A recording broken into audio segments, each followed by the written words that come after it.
সংসারের কাজে থেকে দিয়ে সবিয়ে কাফেররা চিনল না আলো দুশমনের পিছু দিল লেগে পাথরের আঘাতে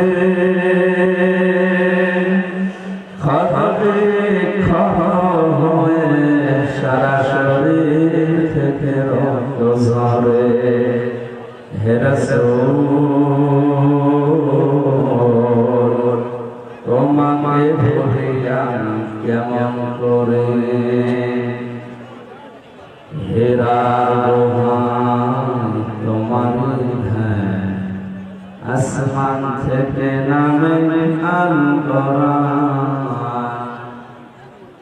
ভালো সবার ভোগ তোমারই পরে আসল কোরআনের ছায়া তলে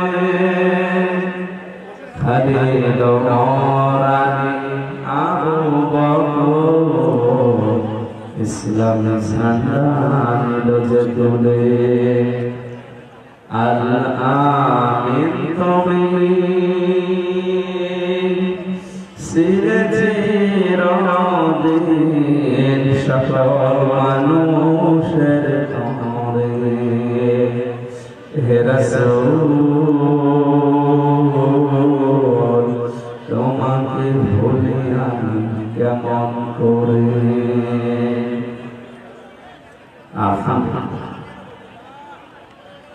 বাংলাদেশের ঐতিহ্যবাহী জেলা লালমনিরহাট হাতীবান্ধা থানার অন্তর্গত সিঙ্গিমারি হেলিপ্যাড ময়দানে ঐতিহাসিক তাফসীরুল কোরআন মাহফিলের সম্মানিত সভাপতি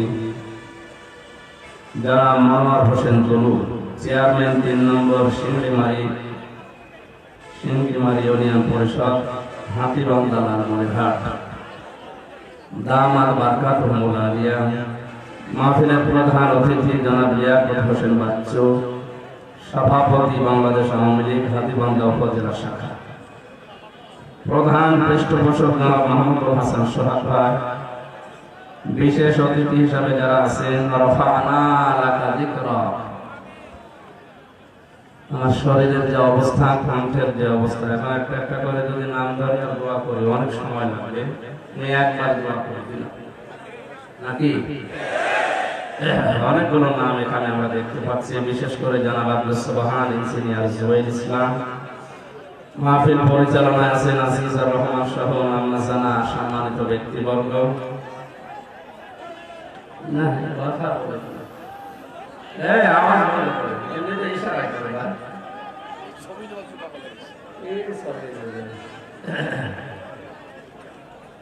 মঞ্চে বসা ওলামায়ে কেরাম, সামনে বসা মুসলমান ভাইরা, পর্দার আড়ালের সম্মানিত মা এবং বোনেরা, প্রশাসনের ভাইরা, প্রাণ প্রিয় লালমনিরহাটবাসী, দল মত নির্বিশেষে কোরআনের এই অনুষ্ঠানে দিনের বেলায় হাজারো কাজ বাদ দিয়ে যারা ইবাদত মনে করে এসেছি, খুশি হয়ে বলছে আলহামদুলিল্লাহ।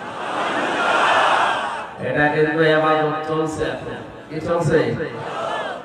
নামাজ একটা ইবাদত। নামাজে যেমন কথা বলা যায় না, এই ইবাদতে কেউ কেউ কথা বলে কিন্তু ইবাদত হবে না।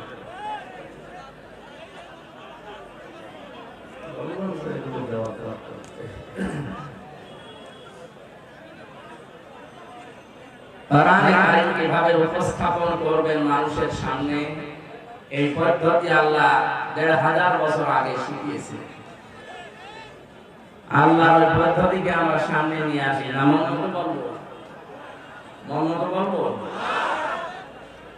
আল্লাহ পাক বলেন কিতাবুন উনজিলা ইলাইকা ফালা ইয়াকুন ফি সাদরিকা হারাজুম মিনহু লিতুনযিরা বিহি ওয়া যিকরা লিল মুমিনিন। সূরা আরাফের 2 নম্বর আয়াতে আল্লাহ জানিয়েছেন, এই যে একটা কিতাব আপনাকে আমি দিলাম, শুধু সুমা খাবেন আর উপরে রেখে দেবেন, আর বছরে কেউ মারা গেলে তার পাশে বসে পড়বেন, এটার জন্য কিতাবুন উনসিলা ইলাইকা ফালা ইয়াকুন ফি সাদরিকা হারাজুন মিনহু লিতুনযিরা বিহি। ভালো করে খেয়াল করেন, কোরআনের কোন শব্দ বোঝার জন্য যদি কোনো বান্দা চেষ্টা করে, ও যদি নাও বোঝে তাও 500 রাকাত নফল নামাজ। এটা খুব চিন্তা ভাবনা করে আজকে আয়াত শুনবেন। আল্লাহ পাক বলেন, হে নবী, কোরআন দিয়েছি আপনাকে মানুষকে সতর্ক করার জন্য। আপনি মানুষকে যখন সতর্ক করবেন, আপনার মনের ভেতরে যেন কোনো দ্বিধা, দ্বন্দ্ব, সংশয়, সন্দেহ এগুলো কাজ না করে। কারণ কোরআনে কারীম মুমিন বান্দা বান্দীদের জন্য উপদেশ। বলেন সুবহানাল্লাহ। আয়াতটা চিন্তা ভাবনা করলে দুইটা জিনিস পাওয়া যায়। হারাজন শব্দের প্রথম অর্থ হচ্ছে, হে নবী, আপনি যখন কোরআন দিয়ে সতর্ক করবেন মানুষকে। ওই লালমনিরহাট হাতীবান্ধা এলাকায় এমন মানুষ আছে, আপনার কোরআনের বক্তব্য শোনার পরে না বুঝে মন খারাপ করতে পারে। এরকম মানুষ দেশে আছে। আল্লাহ যেটা বোঝাতে চায় না বুঝে আন্দাজে মন খারাপ করে বসে আছে। দ্বিতীয় নম্বর ব্যাখ্যা, আবহাওয়ার কাল থেকে ওই এলাকায় এমন এমন নিয়ম নীতি ইবাদত মনে করে মানুষ পালন করে, ইসলাম মনে করে পালন করে, যেগুলো আসলে ইবাদত নয়। তাফসীর করলে ওইগুলো টিকবে না। কারণ তাফসীর শব্দের শাব্দিক অর্থ হচ্ছে খুলে ফেলা, মুক্ত করা। ঢাকনা দিয়ে ঢাকা আছে, ঢাকনা তুলে ফেলা। আবরণ দেওয়া আছে, আবরণ ফেলে দেওয়া। এই এলাকায় যে সমস্ত ইবাদত মনে করে অনেকে চালিয়ে যাচ্ছে, যেগুলো আসলে ইবাদত নয়, কোরআনে কারীম দিয়ে যখন তাফসীর করা হবে ওগুলো খুলে যাবে। জাতির লোকেরা বুঝবে এই লোকটা 2 নাম্বার। তখন হয়তো এই মানুষগুলো মন খারাপ করতে পারে। আপনাকে যারা নিয়ে এসেছিল ওদেরই তখন হাতিয়া তোফা নজর নিয়াজ বন্ধ করে দিতে পারে, এমনকি আপনাকে তাড়াও খাওয়া লাগতে পারে। নবীজিকে আল্লাহ এই জন্য জানিয়েছেন, কোনো দিকে তাকাবেন না, আপনার মনের ভেতরে যেন কোনো সংকীর্ণতা কাজ না করে। আমি আল্লাহর দিকে তাকিয়ে হেদায়েতের সঠিক কথাগুলো তুলে ধরবেন। আমরা কোরআনের পদ্ধতি দুইটা সামনে রাখি। আল্লাহ আমাদের তৌফিক দেন, বলেন আমিন।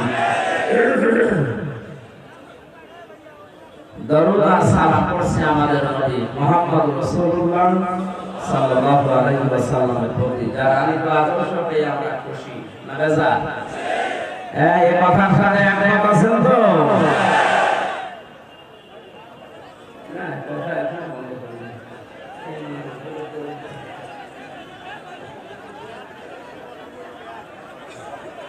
প্রশাসনের ভাইরা একটু লাঠি নিয়ে পিটান তো, মানুষের মন বিবেক আছে?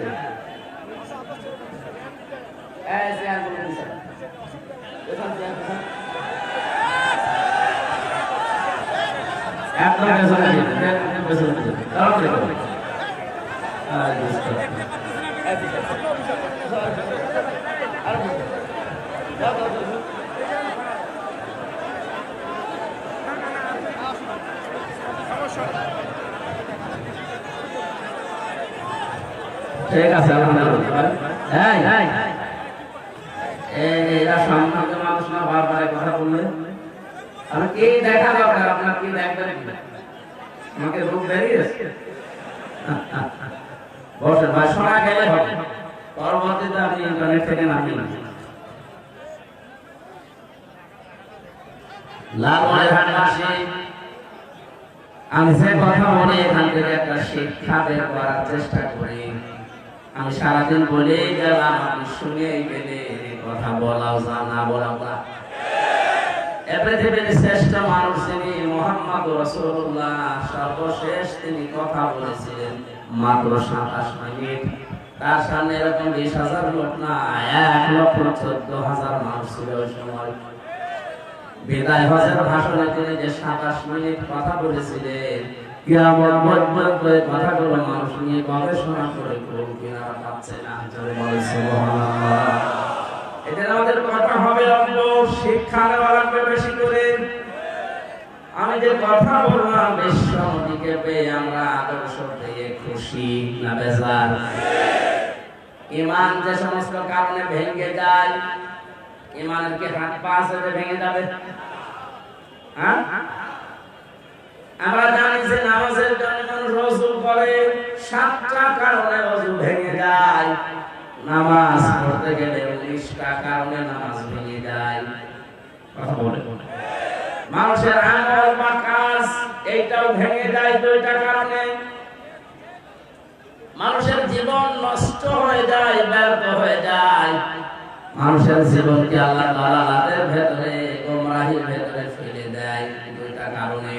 যত ইবাদত আমি পেয়েছি, প্রতিটি ইবাদত নষ্ট হওয়ার পেছনে 2টা, 3টা, 5টা, 7টা, 19টা এরকম কারণ আছে। মানে দুনিয়াতে সবচাইতে দামি জিনিস যেটা আমরা জানি, যেটা না হলে জান্নাতে যেতে পারবে না, তার নাম ঈমান। এই ঈমান ভাঙার কারণ আছে 10টা। কয়টা? আরো জোরে বলেন। ঈমান ভাঙার কারণ কয়টা?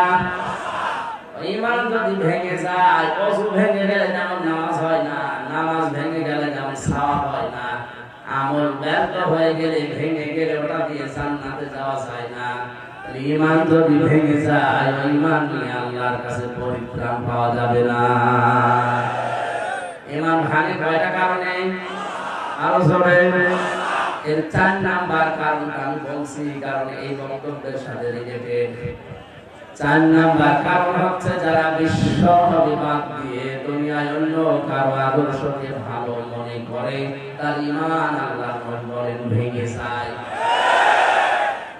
আমি আপনার বিবেকের কাছে প্রশ্ন করছি, এই পৃথিবীতে এখন বিশ্ব নবী মুহাম্মদ রাসূলুল্লাহকে বাদ দিয়ে অন্য কাউকে যারা আদর্শ হিসাবে মেনে নিয়ে জীবন চালাচ্ছে, আপনি নামাজ পড়তে পারেন, রোজা রাখতে পারেন, দাড়ি টুপি জুব্বা থাকতে পারে, হজ করতে পারেন, আপনার ঈমান ভেঙে গেছে। এটা বলে আপনার ক্ষতি করে ফেললাম? আমি তো আপনাকে বাঁচাতে চাই। কোরআনে কারীমের চোখ লাগিয়ে আমি দেখতে পাচ্ছি যে আপনি জাহান্নামে দৌড়াচ্ছেন। আপনার ঈমানই যদি ভেঙে যায়, কি হবে? রঙ্গ তামাশায় দুনিয়ায় হায়াত নিয়ে আমান যুহজিহা আনিন নার ওয়া উদখিলাল জান্নাতা ফাকাদ ফাজ।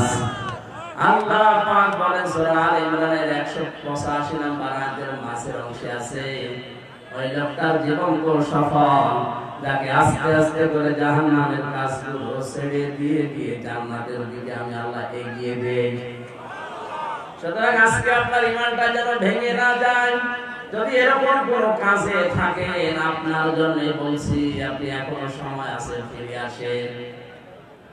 বিশ্ব নবী ছাড়া অন্য কাউকে আদর্শ হিসাবে মানা জায়েজ নেই, হারাম। এটা তো আমি বানালাম। অনেকে বলে দিন ফজরের নামাজের পরে সূরা ইয়াসিন পড়ে, ও মনে করে একবার পড়লে 10 খতম কোরআন শরীফ পড়ার সওয়াব মাস কুলিয়া পাবেন। কিন্তু সওয়াবগুলো ধরে রাখার জন্য যেটা দরকার, ওই ধরে তো লাগবে। আপনি যখন প্রথমেই তেলাওয়াত আরম্ভ করেছেন ইয়াসিন, ইয়া হারফে নিদা, ইয়া মানে হে, সিন মানে সাজ্জেদ। সিন মানে তাফসীরে কাবীর আল্লামা ফখরুদ্দীন রাজি রাহমাতুল্লাহ আলাইহি তাফসীরে কাবীর বিখ্যাত তাফসীরে তিনি লিখেছেন, সিন দিয়া আল্লাহ 5টা জিনিস মিন করেছেন। 1 নম্বরে সিন মানে সাজ্জাদুল আলামিন, সিন মানে সাজ্জাদুল বাশার, সিন মানে সাজ্জাদুল কাওনাইন, সিন মানে সাজ্জাদুল আম্বিয়া, সিন মানে সাজ্জাদুল মুরসালিন। বলেন আল্লাহু আকবার। আমি আলেমদেরকে বলছি,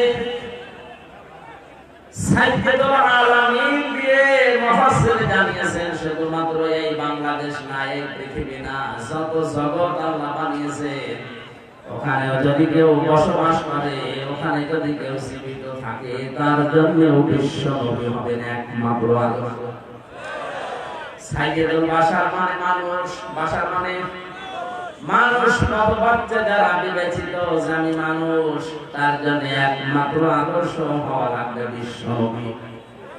এই হাদিসের ব্যাখ্যা পড়তে গিয়ে আমি দেখেছি নবীজি বলেন, আমার এই যে নবুয়ত পেলাম, এখান থেকে শুরু করে কিয়ামত পর্যন্ত যদি মুসা নবী দুনিয়ায় কোনদিন আসে আর আমার আদর্শ বাদ দিয়ে কোন মানুষ যদি মুসা নবীকে গ্রহণ করে, আমি বিশ্ব নবী ঘোষণা দিলাম তারা জাহান্নামী। হযরত ঈসা নবী যদি দুনিয়ায় আসে, আমাকে ফেলে রেখে কোন মানুষ যদি ঈসা নবীর মতো যাকে রূহুল্লাহ বলা হয় তাকেও মেনে নেয়, আদর্শ হিসাবে ওই লোকটাও জাহান্নামে যাবে। আপনার মাথায় কি গরম না মগজ? একটু চিন্তা আসে না? এত বড় পাওয়ারফুল নবী ছাড়া আল্লাহর সাথে কথা বলতে, এই নবীকে এখন যদি আসে আর বিশ্ব নবী বাদ দিয়ে ওদেরকে মেনে নিলে আপনি জাহান্নামী, তাহলে দুনিয়ায় নবীজির পরে আর কে থাকতে পারে বলেন? আশা করছি আপনার বিবেকের দরজায় ধাক্কা লাগবে। এরপরেও যদি কারো মন মানসিকতা পরিবর্তন না হয়, ওর ঈমান ভেঙে যাবে। আল্লাহ আমাদেরকে সহজে বোঝার তৌফিক দিন, বলেন আমিন। সূরা বাকারা 281 নম্বর আয়াতটা আমরা পড়েছি। আল্লাহ রাব্বুল আলামিন বলেন, ওয়াত্তাকু ইয়াওমান তুরজাউনা ফীহি ইলাল্লাহ। তোমরা ভয় করো ওই দিনকে যেদিন তোমাদেরকে ফিরে যাওয়া লাগবে আল্লাহর কাছে। এখানে দিন বলতে আমরা সবাই বুঝে ফেলেছি কিয়ামতের দিন। কোন দিন? আরো জোরে বলেন। মানুষের এই ছোট্ট হায়াতটা শেষ হয়ে গেলে আসল যে জীবন শুরু হবে, ওর পয়লা যেটা বিচার করা হবে তার নাম মালিকি ইয়াউমিদ্দিন।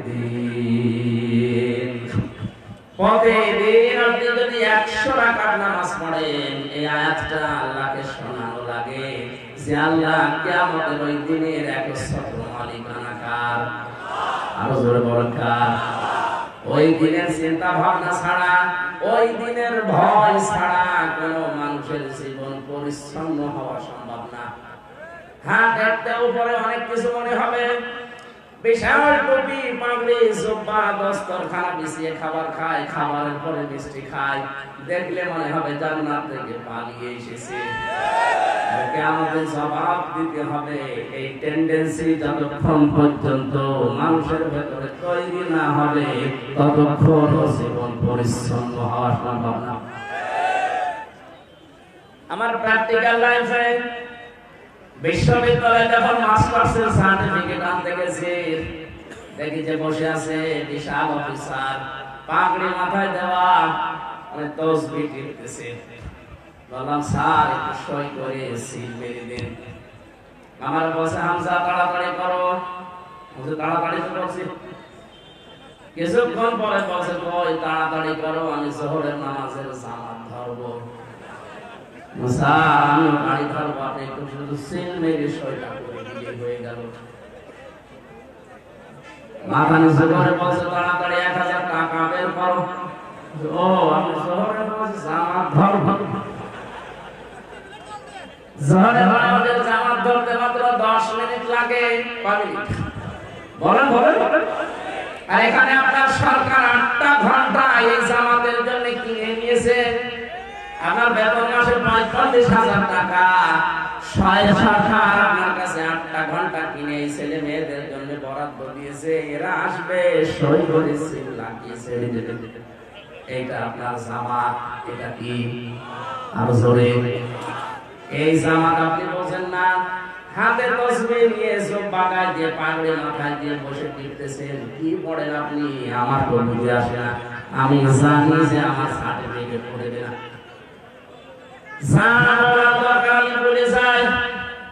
আপনার হাতে তসবিহ মানাচ্ছে না, কারণ তসবির ভেতরে পড়ছেন সুবহানাল্লাহ। কি পড়ছেন? সুবহানাল্লাহ মানে কি? আল্লাহ পবিত্র।